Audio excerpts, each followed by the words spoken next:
Tomorrow night, we will observe Slichot, a late-night service that serves as an overture to the High Holy Days. For the first time this year, we will open the Ark to see our Torah scrolls dressed in white. We will rise for Avinu Malkeinu. We will confess. The blast of the shofar will ring in our ears and open our hearts.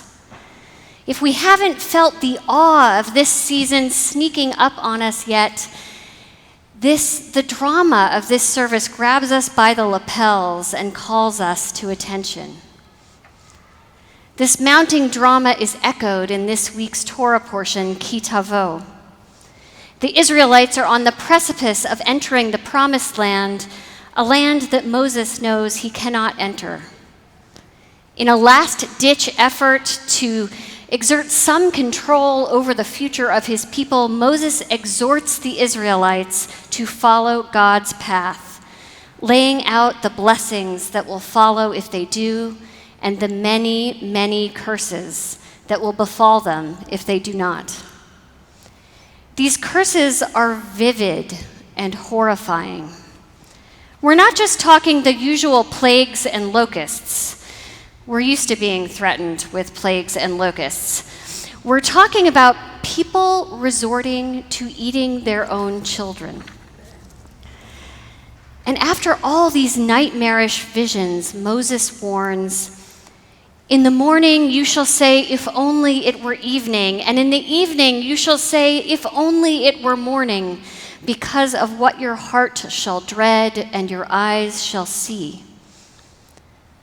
One way to understand this verse is as a coda to the curses that have preceded it, a description of the emotional repercussions of suffering. Instead, I think we can understand it as a curse in and of itself. To spend the morning wishing it were evening and the evening wishing it were morning is to live in an impotent state of restless dissatisfaction with the state of the world from which it feels like there is no escape. To live this way denies both God's power and our own.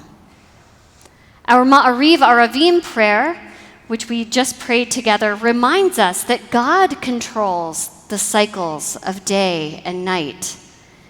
And while it is reassuring to know that after every period of darkness the sun will rise, it is folly to wish it will happen at a time of our choosing. There are many things outside our control. To spend our lives wishing them away is a recipe for disappointment. Recently, I had occasion to rewatch the 1987 cinematic masterpiece, Dirty Dancing. If you're wondering how far rabbis will go to procrastinate during the run-up to the high holidays, that is exactly how far. At one point, Patrick Swayze is teaching Jennifer Grey how to dance the merengue. She is not so good at it. She's loosey-goosey in a dance that depends on structure and boundaries. At one point, exasperated, he explains, "This is my dance space. This is your dance space. I don't go into yours, and you don't go into mine. You need to hold the frame." The High Holy Days are all about reminding us what is in God's dance space and what is in our own.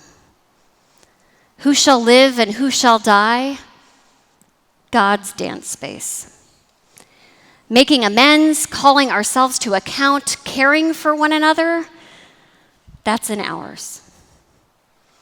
In our Slichot service, this division comes into stark relief through a juxtaposition of two prayers.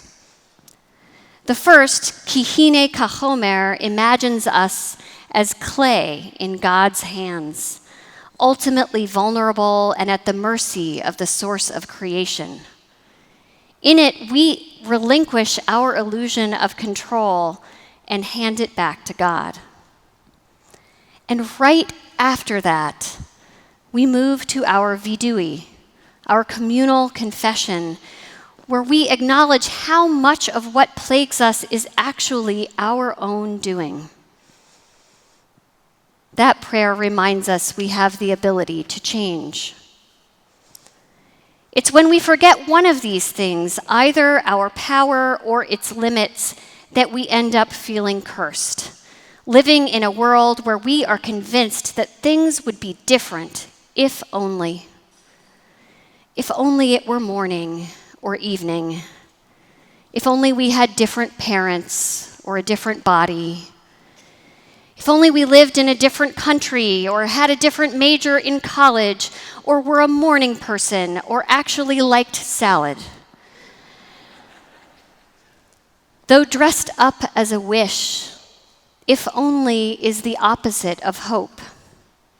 It robs us of our agency, leaving us to wait for things beyond our control to change before we decide we can change ourselves. Only once we stop saying, if only, can we say, now what?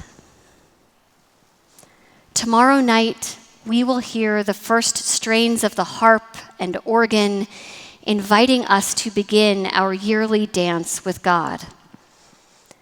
May this year bring many blessings, morning, noon, and night. And as we search our souls, may we have the wisdom to recognize what is in God's dance space and what is in our own, allowing ourselves the freedom to move and to change while knowing that we are held in a divine embrace. Shabbat Shalom.